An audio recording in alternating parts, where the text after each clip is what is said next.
ದ್ವೇಷ ಭಾಷಣದ ಬಿಲ್ ಜೊತೆಗೆ ಕರಾವಳಿಯ ವಿಚಾರವಾಗಿ ಸದನದಲ್ಲಿ ಬಹಳಷ್ಟು ದೊಡ್ಡ ಮಟ್ಟಿಗೆ ಚರ್ಚೆ ಆಯಿತು. ಈ ಬಗ್ಗೆ ಮಾತನಾಡಲಿಕ್ಕೆ ನಮ್ಮ ಜೊತೆ ಶಾಸಕರಾದಂಥ ಹರೀಶ್ ಪೂಂಜಾ ಅವರಿದ್ದಾರೆ. ಅವ್ರನ್ನ ಮಾತಾಡಿಸ್ತಾ ಹೋಗ್ತೀನಿ. ಇವತ್ತು ಬಿಲ್ ತರುವಂಥ ನಿಟ್ಟಿನಲ್ಲಿ ಒಂದಷ್ಟು ಚರ್ಚೆಗಳಾಗ್ತಾ ಇತ್ತು.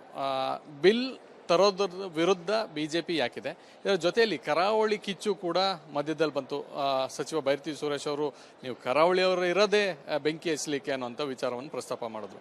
ಸೊ ಮೊದಲನೇದಾಗಿ ಈ ಬಿಲ್ಲನ್ನು ತಾವು ಯಾಕೆ ವಿರೋಧವನ್ನು ಮಾಡ್ತಾ ಇದ್ರ? ನೋಡಿ, ಇವತ್ತು ದೇಶದಲ್ಲಿ ಹೊಸ ಕಾನೂನು ಸಿಸ್ಟಮನ್ನು ಕೇಂದ್ರ ಸರ್ಕಾರ ಅನುಷ್ಠಾನಗೊಳಿಸಿರ್ತಕ್ಕಂಥ BNS ಆ್ಯಕ್ಟ್. BNS ಅಲ್ಲಿ ಪೂರ್ಣವಾಗಿರ್ತಕ್ಕಂಥ ಈ ರೀತಿಯ ದ್ವೇಷ ಭಾಷಣಗಳಿರ್ಬೋದು, ದ್ವೇಷ ಹರಡ್ತಕ್ಕಂಥ ಸಂದೇಶಗಳ ಬಗ್ಗೆ ಸ್ಪಷ್ಟವಾಗಿರ್ತಕ್ಕಂಥ ಕಾನೂನುಗಳನ್ನು ರೂಪಿಸಿರ್ತಕ್ಕಂಥದ್ದು. ಇವತ್ತು ವಿಶೇಷವಾಗಿ ತರಾತುರಿಯಲ್ಲಿ ಈ ಚಳಿಗಾಲದ ಅಧಿವೇಶನದ ಸಂದರ್ಭದಲ್ಲಿ ದ್ವೇಷ ಭಾಷಣವನ್ನು ನಿರ್ಬಂಧ ಮಾಡುವಂಥ, ಅದಕ್ಕೆ ಶಿಕ್ಷೆಯನ್ನು ಮಾಡತಕ್ಕಂಥ ನಿಟ್ಟಿನಲ್ಲಿ ಒಂದು ವಿಶೇಷವಾಗಿರ್ತಕ್ಕಂಥ ವಿಧೇಯಕವನ್ನು ಈ ಸದನದಲ್ಲಿ ತರಲಿಕ್ಕೆ ಹೊರಟಿರ್ತಕ್ಕಂಥದ್ದು. ಇದರ ಮೂಲ ಇರುವುದು ಎಲ್ಲಿ ಅಂತ ಹೇಳಿದರೆ, ಈ ದ್ವೇಷ ಭಾಷಣದ ವಿರುದ್ಧ ಒಂದು ಬಿಲ್ ತರಬೇಕು ಅಂತ ಹೇಳಿ ಮೊದಲು ಮನವಿ ಕೊಟ್ಟದ್ದು ಸ್ಪೀಕರ್. ಅವರ ಮನವಿಯ ಮೇರೆಗೆ ಇವತ್ತು ಬಿಲ್ಲನ್ನು ಸರ್ಕಾರ ತಂದಿರತಕ್ಕಂಥದ್ದು. ಇದನ್ನು ಅತ್ಯಂತ ಶೀಘ್ರವಾಗಿ ಬಿಲ್ ಪಾಸ್ ಮಾಡಿಕೊಡುವಂಥ ಜವಾಬ್ದಾರಿ ಸಹ ಸ್ಪೀಕರ್ದೇ ಇತ್ತು. ಅದನ್ನೇ ಅವರು ಇವತ್ತು ಇಂಪ್ಲಿಮೆಂಟೇಷನ್ ಮಾಡಿದರು. ಯಾವ ವಿಪಕ್ಷಗಳಿಗೆ ಮಾತಾಡಲಿಕ್ಕೆ ಅವಕಾಶ ಮಾಡಿಕೊಡದೆ, ಚರ್ಚೆಗೆ ಅವಕಾಶ ಮಾಡಿಕೊಡದೆ ಇವತ್ತು ತರಾತುರಿಯಲ್ಲಿ ಬಿಲ್ಲನ್ನು ಮಂಡನೆ ಮಾಡತಕ್ಕಂಥ ಕೆಲಸ ಕಾರ್ಯಗಳನ್ನು ಮಾಡಿದರು. ನಾವಿದನ್ನು ಯಾಕೆ ವಿರೋಧ ಮಾಡ್ತಾ ಇದ್ದೀವಿ ಅಂತ ಹೇಳಿದರೆ, ಇವತ್ತು ಅನೇಕ ಗ್ರಂಥಗಳಿದೆ. ಅದು ಭಗವದ್ಗೀತೆ ಇರ್ಬೋದು, ಅಥವಾ ಬೈಬಲ್ ಇರ್ಬೋದು, ಕುರಾನ್ ಇರ್ಬೋದು. ಈ ಗ್ರಂಥಗಳಲ್ಲಿ ದ್ವೇಷ ಹಚ್ಚತಕ್ಕಂಥ ವಿವರಣೆಗಳಿದ್ದರೆ ನೀವು ಇದನ್ನು ನಿಷೇಧ ಮಾಡ್ತೀರಾ? ನಾನು ಒಬ್ಬ ಹಿಂದುವಾಗಿ ಹೇಳ್ತೇನೆ, ಭಗವದ್ಗೀತೆಯಲ್ಲಿ ಇಂತಹ ಒಂದೇ ಒಂದು ಶಬ್ದ ಇಲ್ಲ. ನಾನು ತಿಳಿದ ಮಟ್ಟಿಗೆ ಇವತ್ತು ಕುರಾನ್ನ ಅಧ್ಯಾಯ 9ರಲ್ಲಿ ಹೇಳ್ತದೆ, ವಿಗ್ರಹಾರಾಧಕರನ್ನು ನೀವು ಕಂಡಲ್ಲೆಡೆ ಕೊಲ್ಲಿರಿ ಅಂತ ಹೇಳ್ತದೆ. ಅಂದರೆ ಕುರಾನನ್ನು ಇವ್ರು ನಿಷೇಧ ಮಾಡ್ತಾರಾ? ಈ ರೀತಿಯ ನಾನು ಅನೇಕ ಕುರಾನ್ನಲ್ಲಿರ್ತಕ್ಕಂಥ ಉಲ್ಲೇಖಗಳನ್ನು ನಾನು ಯಾವ ಸಾರ್ವಜನಿಕ ವೇದಿಕೆಯಲ್ಲೂ ಕೊಡಲಿಕ್ಕೆ ರೆಡಿ ಇದ್ದೇನೆ.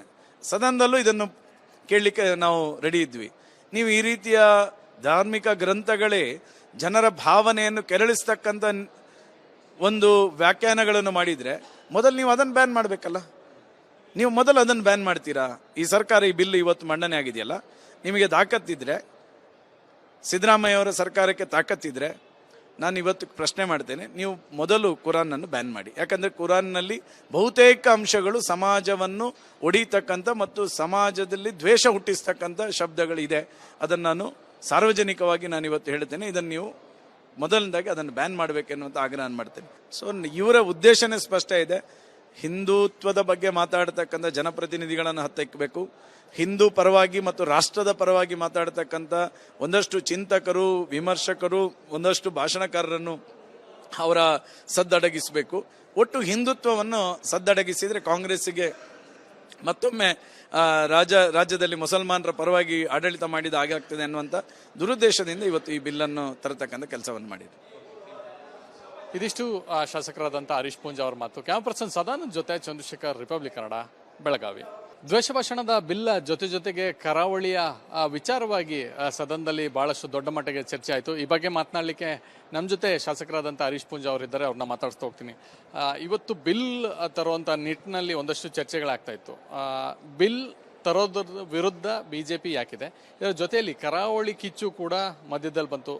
ಸಚಿವ ಬೈರತಿ ಸುರೇಶ್ ಅವರು ನೀವು ಕರಾವಳಿಯವರು ಇರೋದೇ ಬೆಂಕಿ ಹಚ್ಚಲಿಕ್ಕೆ ಅನ್ನೋಂಥ ವಿಚಾರವನ್ನು ಪ್ರಸ್ತಾಪ ಮಾಡಿದ್ರು. ಸೊ ಮೊದಲನೇದಾಗಿ ಈ ಬಿಲ್ಲನ್ನು ತಾವು ಯಾಕೆ ವಿರೋಧವನ್ನು ಮಾಡ್ತಾ ಇದ್ರ?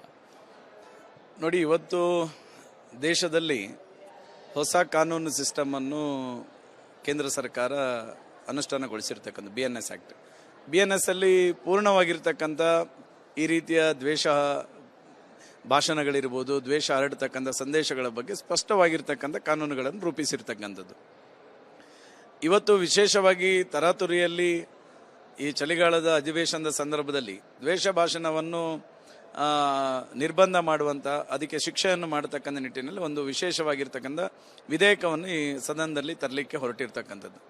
ಇದರ ಮೂಲ ಇರುವುದು ಎಲ್ಲಿ ಅಂತ ಹೇಳಿದರೆ, ಈ ದ್ವೇಷ ಭಾಷಣದ ವಿರುದ್ಧ ಒಂದು ಬಿಲ್ ತರಬೇಕು ಅಂತ ಹೇಳಿ ಮೊದಲು ಮನವಿ ಕೊಟ್ಟದ್ದು ಸ್ಪೀಕರ್. ಅವರ ಮನವಿಯ ಮೇರೆಗೆ ಇವತ್ತು ಬಿಲ್ಲನ್ನು ಸರ್ಕಾರ ತಂದಿರತಕ್ಕಂಥದ್ದು. ಇದನ್ನು ಅತ್ಯಂತ ಶೀಘ್ರವಾಗಿ ಬಿಲ್ ಪಾಸ್ ಮಾಡಿಕೊಡುವಂಥ ಜವಾಬ್ದಾರಿ ಸಹ ಸ್ಪೀಕರ್ದೇ ಇತ್ತು. ಅದನ್ನೇ ಅವರು ಇವತ್ತು ಇಂಪ್ಲಿಮೆಂಟೇಷನ್ ಮಾಡಿದರು. ಯಾವ ವಿಪಕ್ಷಗಳಿಗೆ ಮಾತಾಡಲಿಕ್ಕೆ ಅವಕಾಶ ಮಾಡಿಕೊಡದೆ, ಚರ್ಚೆಗೆ ಅವಕಾಶ ಮಾಡಿಕೊಡದೆ ಇವತ್ತು ತರಾತುರಿಯಲ್ಲಿ ಬಿಲ್ಲನ್ನು ಮಂಡನೆ ಮಾಡ್ತಕ್ಕಂಥ ಕೆಲಸ ಕಾರ್ಯಗಳನ್ನು ಮಾಡಿದರು. ನಾವು ಇದನ್ನು ಯಾಕೆ ವಿರೋಧ ಮಾಡ್ತಾ ಇದ್ದೀವಿ ಅಂತ ಹೇಳಿದರೆ, ಇವತ್ತು ಅನೇಕ ಗ್ರಂಥಗಳಿದೆ. ಅದು ಭಗವದ್ಗೀತೆ ಇರ್ಬೋದು, ಅಥವಾ ಬೈಬಲ್ ಇರ್ಬೋದು, ಕುರಾನ್ ಇರ್ಬೋದು. ಈ ಗ್ರಂಥಗಳಲ್ಲಿ ದ್ವೇಷ ಹಚ್ಚತಕ್ಕಂಥ ವಿವರಣೆಗಳಿದ್ದರೆ ನೀವು ಇದನ್ನು ನಿಷೇಧ ಮಾಡ್ತೀರಾ? ನಾನು ಒಬ್ಬ ಹಿಂದುವಾಗಿ ಹೇಳ್ತೇನೆ, ಭಗವದ್ಗೀತೆಯಲ್ಲಿ ಇಂತಹ ಒಂದೇ ಒಂದು ಶಬ್ದ ಇಲ್ಲ. ನಾನು ತಿಳಿದ ಮಟ್ಟಿಗೆ ಇವತ್ತು ಕುರಾನ್ನ ಅಧ್ಯಾಯ 9ರಲ್ಲಿ ಹೇಳ್ತದೆ, ವಿಗ್ರಹಾರಾಧಕರನ್ನು ನೀವು ಕಂಡಲ್ಲೆಡೆ ಕೊಲ್ಲಿರಿ ಅಂತ ಹೇಳ್ತದೆ. ಅಂದರೆ ಕುರಾನನ್ನು ಇವರು ನಿಷೇಧ ಮಾಡ್ತಾರಾ? ಈ ರೀತಿಯ ನಾನು ಅನೇಕ ಕುರಾನ್ನಲ್ಲಿರ್ತಕ್ಕಂಥ ಉಲ್ಲೇಖಗಳನ್ನು ನಾನು ಯಾವ ಸಾರ್ವಜನಿಕ ವೇದಿಕೆಯಲ್ಲೂ ಕೊಡಲಿಕ್ಕೆ ರೆಡಿ ಇದ್ದೇನೆ. ಸದನದಲ್ಲೂ ಇದನ್ನು ಕೇಳಲಿಕ್ಕೆ ನಾವು ರೆಡಿ ಇದ್ವಿ. ನೀವು ಈ ರೀತಿಯ ಧಾರ್ಮಿಕ ಗ್ರಂಥಗಳೇ ಜನರ ಭಾವನೆಯನ್ನು ಕೆರಳಿಸ್ತಕ್ಕಂಥ ಒಂದು ವ್ಯಾಖ್ಯಾನಗಳನ್ನು ಮಾಡಿದರೆ ಮೊದಲು ನೀವು ಅದನ್ನು ಬ್ಯಾನ್ ಮಾಡಬೇಕಲ್ಲ. ನೀವು ಮೊದಲು ಅದನ್ನು ಬ್ಯಾನ್ ಮಾಡ್ತೀರಾ? ಈ ಸರ್ಕಾರ ಈ ಬಿಲ್ ಇವತ್ತು ಮಂಡನೆ ಆಗಿದೆಯಲ್ಲ, ನಿಮಗೆ ತಾಕತ್ತಿದ್ರೆ, ಸಿದ್ದರಾಮಯ್ಯವರ ಸರ್ಕಾರಕ್ಕೆ ತಾಕತ್ತಿದ್ರೆ, ನಾನು ಇವತ್ತು ಪ್ರಶ್ನೆ ಮಾಡ್ತೇನೆ, ನೀವು ಮೊದಲು ಕುರಾನನ್ನು ಬ್ಯಾನ್ ಮಾಡಿ. ಯಾಕಂದರೆ ಕುರಾನ್ನಲ್ಲಿ ಬಹುತೇಕ ಅಂಶಗಳು ಸಮಾಜವನ್ನು ಒಡಿತಕ್ಕಂಥ ಮತ್ತು ಸಮಾಜದಲ್ಲಿ ದ್ವೇಷ ಹುಟ್ಟಿಸ್ತಕ್ಕಂಥ ಶಬ್ದಗಳಿದೆ. ಅದನ್ನು ನಾನು ಸಾರ್ವಜನಿಕವಾಗಿ ನಾನು ಇವತ್ತು ಹೇಳ್ತೇನೆ, ಇದನ್ನು ನೀವು ಮೊದಲನೇದಾಗಿ ಅದನ್ನು ಬ್ಯಾನ್ ಮಾಡಬೇಕೆನ್ನುವಂಥ ಆಗ್ರಹ ಮಾಡ್ತೇನೆ. ಸೊ ಇವರ ಉದ್ದೇಶನೇ ಸ್ಪಷ್ಟ ಇದೆ. ಹಿಂದುತ್ವದ ಬಗ್ಗೆ ಮಾತಾಡ್ತಕ್ಕಂಥ ಜನಪ್ರತಿನಿಧಿಗಳನ್ನು ಹತ್ತಿಕ್ಕಬೇಕು. ಹಿಂದೂ ಪರವಾಗಿ ಮತ್ತು ರಾಷ್ಟ್ರದ ಪರವಾಗಿ ಮಾತಾಡ್ತಕ್ಕಂಥ ಒಂದಷ್ಟು ಚಿಂತಕರು, ವಿಮರ್ಶಕರು, ಒಂದಷ್ಟು ಭಾಷಣಕಾರರನ್ನು ಅವರ ಸದ್ದಡಗಿಸಬೇಕು. ಒಟ್ಟು ಹಿಂದುತ್ವವನ್ನು ಸದ್ದಡಗಿಸಿದರೆ ಕಾಂಗ್ರೆಸ್ಸಿಗೆ ಮತ್ತೊಮ್ಮೆ ರಾಜ್ಯದಲ್ಲಿ ಮುಸಲ್ಮಾನರ ಪರವಾಗಿ ಆಡಳಿತ ಮಾಡಿದ ಹಾಗಾಗ್ತದೆ ಅನ್ನುವಂಥ ದುರುದ್ದೇಶದಿಂದ ಇವತ್ತು ಈ ಬಿಲ್ಲನ್ನು ತರತಕ್ಕಂಥ ಕೆಲಸವನ್ನು ಮಾಡಿದೆ. ಇದಿಷ್ಟು ಶಾಸಕರಾದಂಥ ಹರೀಶ್ ಪೂಂಜಾ ಅವರ ಮಾತು. ಕ್ಯಾಮರಾ ಪರ್ಸನ್ ಸದಾನಂದ್ ಜೊತೆ ಚಂದ್ರಶೇಖರ್, ರಿಪಬ್ಲಿಕ್ ಕನ್ನಡ, ಬೆಳಗಾವಿ. ದ್ವೇಷ ಭಾಷಣದ ಬಿಲ್ ಜೊತೆಗೆ ಕರಾವಳಿಯ ವಿಚಾರವಾಗಿ ಸದನದಲ್ಲಿ ಬಹಳಷ್ಟು ದೊಡ್ಡ ಮಟ್ಟಿಗೆ ಚರ್ಚೆ ಆಯಿತು. ಈ ಬಗ್ಗೆ ಮಾತನಾಡಲಿಕ್ಕೆ ನಮ್ಮ ಜೊತೆ ಶಾಸಕರಾದಂಥ ಹರೀಶ್ ಪೂಂಜಾ ಅವರಿದ್ದಾರೆ, ಅವ್ರನ್ನ ಮಾತಾಡಿಸ್ತಾ ಹೋಗ್ತೀನಿ. ಇವತ್ತು ಬಿಲ್ ತರುವಂಥ ನಿಟ್ಟಿನಲ್ಲಿ ಒಂದಷ್ಟು ಚರ್ಚೆಗಳಾಗ್ತಾ ಇತ್ತು. ಬಿಲ್ ತರೋದ್ರ ವಿರುದ್ಧ ಬಿಜೆಪಿ ಯಾಕಿದೆ, ಇದರ ಜೊತೆಯಲ್ಲಿ ಕರಾವಳಿ ಕಿಚ್ಚು ಕೂಡ ಮಧ್ಯದಲ್ಲಿ ಬಂತು. ಸಚಿವ ಬೈರತಿ ಸುರೇಶ್ ಅವರು, ನೀವು ಕರಾವಳಿಯವರು ಇರೋದೇ ಬೆಂಕಿ ಹಚ್ಚಲಿಕ್ಕೆ ಅನ್ನುವಂಥ ವಿಚಾರವನ್ನು ಪ್ರಸ್ತಾಪ ಮಾಡಿದ್ರು. ಸೊ ಮೊದಲನೇದಾಗಿ ಈ ಬಿಲ್ಲನ್ನು ತಾವು ಯಾಕೆ ವಿರೋಧವನ್ನು ಮಾಡ್ತಾ ಇದ್ರ? ನೋಡಿ, ಇವತ್ತು ದೇಶದಲ್ಲಿ ಹೊಸ ಕಾನೂನು ಸಿಸ್ಟಮನ್ನು ಕೇಂದ್ರ ಸರ್ಕಾರ ಅನುಷ್ಠಾನಗೊಳಿಸಿರ್ತಕ್ಕಂಥ BNS ಆ್ಯಕ್ಟ್. BNS ಅಲ್ಲಿ ಪೂರ್ಣವಾಗಿರ್ತಕ್ಕಂಥ ಈ ರೀತಿಯ ದ್ವೇಷ ಭಾಷಣಗಳಿರ್ಬೋದು, ದ್ವೇಷ ಹರಡ್ತಕ್ಕಂಥ ಸಂದೇಶಗಳ ಬಗ್ಗೆ ಸ್ಪಷ್ಟವಾಗಿರ್ತಕ್ಕಂಥ ಕಾನೂನುಗಳನ್ನು ರೂಪಿಸಿರ್ತಕ್ಕಂಥದ್ದು.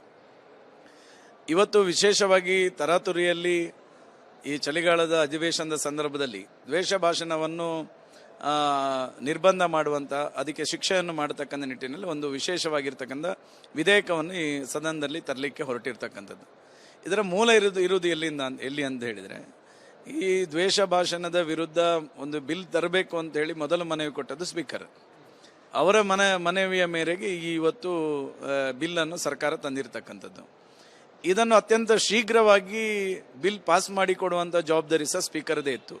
ಅದನ್ನೇ ಅವರು ಇವತ್ತು ಇಂಪ್ಲಿಮೆಂಟೇಷನ್ ಮಾಡಿದರು. ಯಾವ ವಿಪಕ್ಷಗಳಿಗೆ ಮಾತಾಡಲಿಕ್ಕೆ ಅವಕಾಶ ಮಾಡಿಕೊಡದೆ, ಚರ್ಚೆಗೆ ಅವಕಾಶ ಮಾಡಿಕೊಡದೆ ಇವತ್ತು ತರಾತುರಿಯಲ್ಲಿ ಬಿಲ್ಲನ್ನು ಮಂಡನೆ ಮಾಡ್ತಕ್ಕಂಥ ಕೆಲಸ ಕಾರ್ಯಗಳನ್ನು ಮಾಡಿದರು. ನಾವು ಇದನ್ನು ಯಾಕೆ ವಿರೋಧ ಮಾಡ್ತಾ ಇದ್ದೀವಿ ಅಂತ ಹೇಳಿದರೆ, ಇವತ್ತು ಅನೇಕ ಗ್ರಂಥಗಳಿದೆ. ಅದು ಭಗವದ್ಗೀತೆ ಇರ್ಬೋದು, ಅಥವಾ ಬೈಬಲ್ ಇರ್ಬೋದು, ಕುರಾನ್ ಇರ್ಬೋದು. ಈ ಗ್ರಂಥಗಳಲ್ಲಿ ದ್ವೇಷ ಹಚ್ಚತಕ್ಕಂಥ ವಿವರಣೆಗಳಿದ್ದರೆ ನೀವು ಇದನ್ನು ನಿಷೇಧ ಮಾಡ್ತೀರಾ? ನಾನು ಒಬ್ಬ ಹಿಂದುವಾಗಿ ಹೇಳ್ತೇನೆ, ಭಗವದ್ಗೀತೆಯಲ್ಲಿ ಇಂತಹ ಒಂದೇ ಒಂದು ಶಬ್ದ ಇಲ್ಲ. ನಾನು ತಿಳಿದ ಮಟ್ಟಿಗೆ ಇವತ್ತು ಕುರಾನ್ನ ಅಧ್ಯಾಯ 9ರಲ್ಲಿ ಹೇಳ್ತದೆ, ವಿಗ್ರಹಾರಾಧಕರನ್ನು ನೀವು ಕಂಡಲ್ಲೆಡೆ ಕೊಲ್ಲಿರಿ ಅಂತ ಹೇಳ್ತಾರೆ. ಅಂದರೆ ಕುರಾನನ್ನು ಇವರು ನಿಷೇಧ ಮಾಡ್ತಾರಾ? ಈ ರೀತಿಯ ನಾನು ಅನೇಕ ಕುರಾನ್ನಲ್ಲಿರ್ತಕ್ಕಂಥ ಉಲ್ಲೇಖಗಳನ್ನು ನಾನು ಯಾವ ಸಾರ್ವಜನಿಕ ವೇದಿಕೆಯಲ್ಲೂ ಕೊಡಲಿಕ್ಕೆ ರೆಡಿ ಇದ್ದೇನೆ. ಸದನದಲ್ಲೂ ಇದನ್ನು ಕೇಳಲಿಕ್ಕೆ ನಾವು ರೆಡಿ ಇದ್ವಿ. ನೀವು ಈ ರೀತಿಯ ಧಾರ್ಮಿಕ ಗ್ರಂಥಗಳೇ ಜನರ ಭಾವನೆಯನ್ನು ಕೆರಳಿಸ್ತಕ್ಕಂಥ ಒಂದು ವ್ಯಾಖ್ಯಾನಗಳನ್ನು ಮಾಡಿದರೆ ಮೊದಲು ನೀವು ಅದನ್ನು ಬ್ಯಾನ್ ಮಾಡಬೇಕಲ್ಲ. ನೀವು ಮೊದಲು ಅದನ್ನು ಬ್ಯಾನ್ ಮಾಡ್ತೀರಾ? ಈ ಸರ್ಕಾರ ಈ ಬಿಲ್ ಇವತ್ತು ಮಂಡನೆ ಆಗಿದೆಯಲ್ಲ, ನಿಮಗೆ ತಾಕತ್ತಿದ್ರೆ, ಸಿದ್ದರಾಮಯ್ಯ ಅವರ ಸರ್ಕಾರಕ್ಕೆ ತಾಕತ್ತಿದ್ರೆ, ನಾನು ಇವತ್ತು ಪ್ರಶ್ನೆ ಮಾಡ್ತೇನೆ, ನೀವು ಮೊದಲು ಕುರಾನನ್ನು ಬ್ಯಾನ್ ಮಾಡಿ. ಯಾಕಂದರೆ ಕುರಾನ್ನಲ್ಲಿ ಬಹುತೇಕ ಅಂಶಗಳು ಸಮಾಜವನ್ನು ಒಡಿತಕ್ಕಂಥ ಮತ್ತು ಸಮಾಜದಲ್ಲಿ ದ್ವೇಷ ಹುಟ್ಟಿಸ್ತಕ್ಕಂಥ ಶಬ್ದಗಳಿದೆ. ಅದನ್ನು ನಾನು ಸಾರ್ವಜನಿಕವಾಗಿ ನಾನು ಇವತ್ತು ಹೇಳ್ತೇನೆ. ಇದನ್ನು ನೀವು ಮೊದಲನೇದಾಗಿ ಅದನ್ನು ಬ್ಯಾನ್ ಮಾಡಬೇಕೆನ್ನುವಂಥ ಆಗ್ರಹ ಮಾಡ್ತೇನೆ. ಸೊ ಇವರ ಉದ್ದೇಶನೇ ಸ್ಪಷ್ಟ ಇದೆ. ಹಿಂದುತ್ವದ ಬಗ್ಗೆ ಮಾತಾಡ್ತಕ್ಕಂಥ ಜನಪ್ರತಿನಿಧಿಗಳನ್ನು ಹತ್ತಿಕ್ಕಬೇಕು. ಹಿಂದೂ ಪರವಾಗಿ ಮತ್ತು ರಾಷ್ಟ್ರದ ಪರವಾಗಿ ಮಾತಾಡ್ತಕ್ಕಂಥ ಒಂದಷ್ಟು ಚಿಂತಕರು, ವಿಮರ್ಶಕರು, ಒಂದಷ್ಟು ಭಾಷಣಕಾರರನ್ನು ಅವರ ಸದ್ದಡಗಿಸಬೇಕು. ಒಟ್ಟು ಹಿಂದುತ್ವವನ್ನು ಸದ್ದಡಗಿಸಿದರೆ ಕಾಂಗ್ರೆಸ್ಸಿಗೆ ಮತ್ತೊಮ್ಮೆ ರಾಜ್ಯದಲ್ಲಿ ಮುಸಲ್ಮಾನರ ಪರವಾಗಿ ಆಡಳಿತ ಮಾಡಿದ ಹಾಗೆ ಆಗ್ತದೆ ಅನ್ನುವಂಥ ದುರುದ್ದೇಶದಿಂದ ಇವತ್ತು ಈ ಬಿಲ್ಲನ್ನು ತರತಕ್ಕಂಥ ಕೆಲಸವನ್ನು ಮಾಡಿದೆ. ಇದಿಷ್ಟು ಶಾಸಕರಾದಂಥ ಹರೀಶ್ ಪೂಂಜಾ ಅವರ ಮಾತು. ಕ್ಯಾಮರಾ ಪರ್ಸನ್ ಸದಾನಂದ್ ಜೊತೆ ಚಂದ್ರಶೇಖರ್, ರಿಪಬ್ಲಿಕ್ ಕನ್ನಡ, ಬೆಳಗಾವಿ.